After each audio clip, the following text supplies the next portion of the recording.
Hello, everybody, and welcome to this week's edition of Parsha Wine Pairing with David and Isaac. Hello. How you doing, Isaac? Good. How are you? Baruch Hashem, fine. So, before we get started with this week's Parsha Wine Pairing, we woke up a little bit late to the fact that we will be trying the rosé that we told you last week we'd be trying. We might not have chilled it enough in advance. So we're going to let it chill a little bit.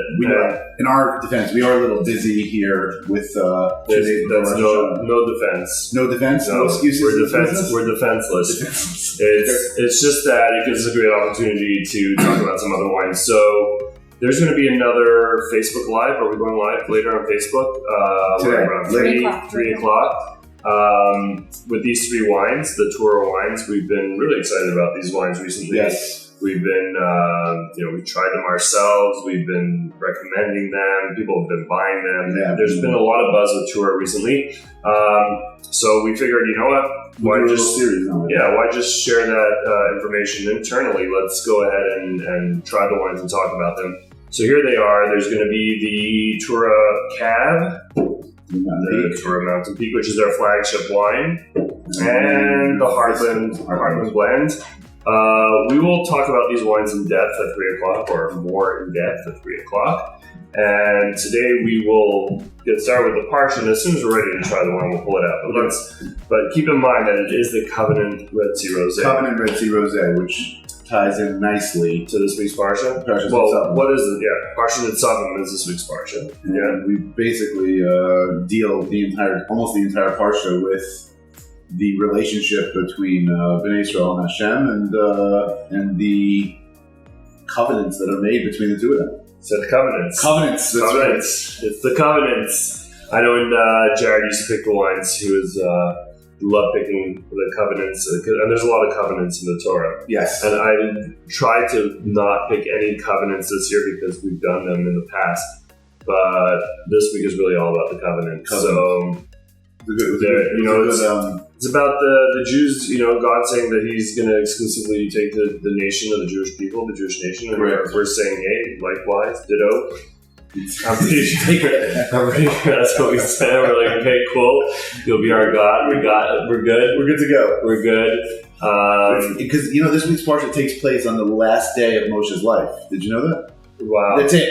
He's like... Today's the last thing. And he's like, I cannot enter... Going to Israel, and it's like, this is it. You guys are tomorrow. You guys are going, and I'm not going to the airport. So this really happens like 5.5 months ago, or almost 6 months ago. Correct. In the time of the year. Yeah. Right. This is like Vav Adar. Yeah, something like that. Well, exactly. I guess he was born in Zion Adar. He was born and died. So he's in Vav Adar, correct? Yes. But so now we're almost the end of Elul. So that's okay. That's cool. It's more of a Purim time thing, but we do it now. Yeah. And it kind of wraps everything up, and we're basically good to go. We're getting into the holiday season. Here we stand. Sunday night is Rosh Hashanah. Sunday night's Rosh Hashanah, whole New Year. And let's, I guess, you know what?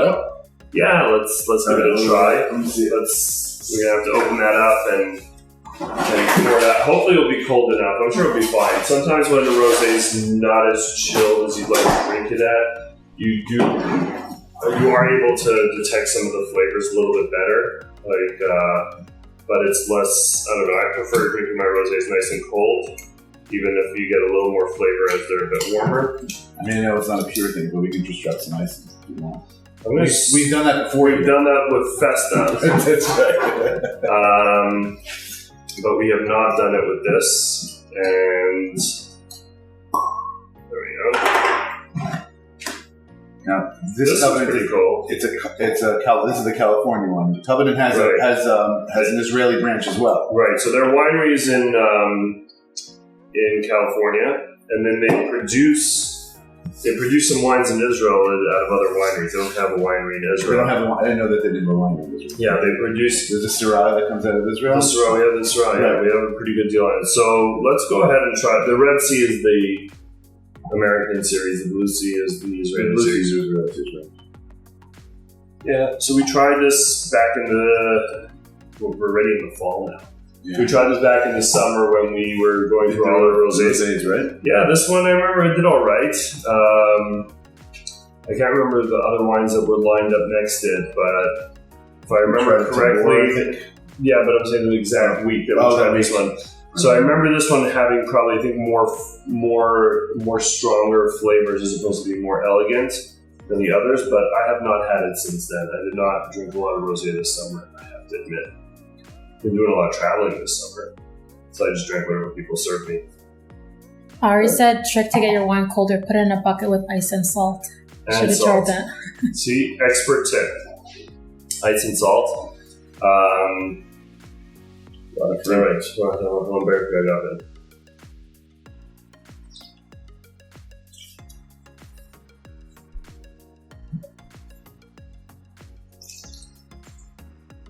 That's a nice one. Mm-hmm. So it's definitely not as cold as I would have liked to try it. There's definitely fruit leaning towards some tart,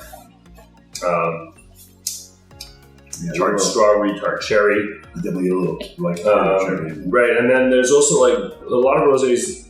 They should have high acid, or a lot of them have high acid, and that kind of goes really nicely with a refreshing drink. So try to take another sip and parse out like the taste versus the sensation of the acid.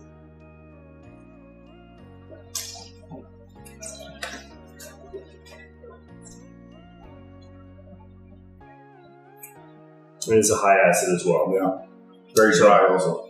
Dry, high acid. I mean, this is it's a nice flavorful rosé. Now, do you think, compared to, I know you're going to be dredging up your memories from what you thought about it in the beginning of the summer, but what does the summer do to it? Meaning, like, right, rosés are really good in the summer because it's a cold drink. And right. You want to drink something cold, and it's fun, and it's. But they're not limited to drinking in the summer. Don't forget that we're going into fall here, but like places further down south, they're still sweating away in their fall. Right. This is still perfect drink. It's great on sukkahs. No. My question was more so from the wine's perspective, because the rosé, we spoke about even last week, is the rosé is a yearly varietal. Right. You want to drink it that year. And as we get later now it's it's harvested in August of, a year ago. So now it's, do you notice there's a softening of the flavors, or? So the question for me would be like, how much of that tart finish is due to like some of the more of the fruit falling off, because that's what could typically happen. Is the fruit starts that fruitier sweet fruit starts to go away. That could be what's going on. Then again, some that could be very nice for some people, right? And it could also start to show some other characteristics that were more masked by the fruitiness up front. So I would say like this wine still, like the fact that the acid is still really high to me is a good indication that it's alive and well. If you start to get more of a flat taste or flat sensation, no acid, and the fruit is really not there, and like that's a good indication that you should not be finishing that bottle, but like this is fine. Or finishing just yeah. And I remember also when we first tried it, it wasn't my favorite rosé. Like there's a whole bunch of different styles, and to start with, I'm not like the biggest rosé fan. Like I'll still drink reds in the summer, no problem. Right. So yeah, but this is I think this is held up. I think this is still going strong, and the fact that it's not cold. It's making it a little bit. But you still get a nice nose, you still get good, whatever. It's really good. I don't know what Ari's saying, but I think it's still drinking well. What do we got next week?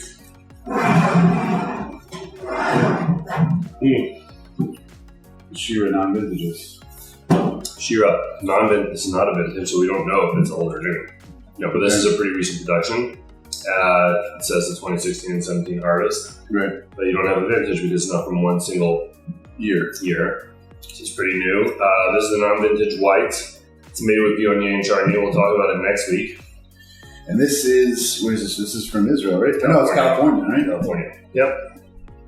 I like their Kosher, the Kosher. It's upside down as well. Just in case. Well, it's because, we want it's to wine. Kosher and it's from California. But you want to know why it's good for wine bottles is because generally in warehouses, the wine is sometimes, it's stored upside down for the cork. The cork, that too. All right, so that's that. Next week, same time, it'll be after Rosh Hashanah. After Rosh Hashanah, after Tzom Gedalia. Live from Kosherwine.com, Seven Mazik. Wishing you a good Shabbos, a Shana Tova, Chesima Tova.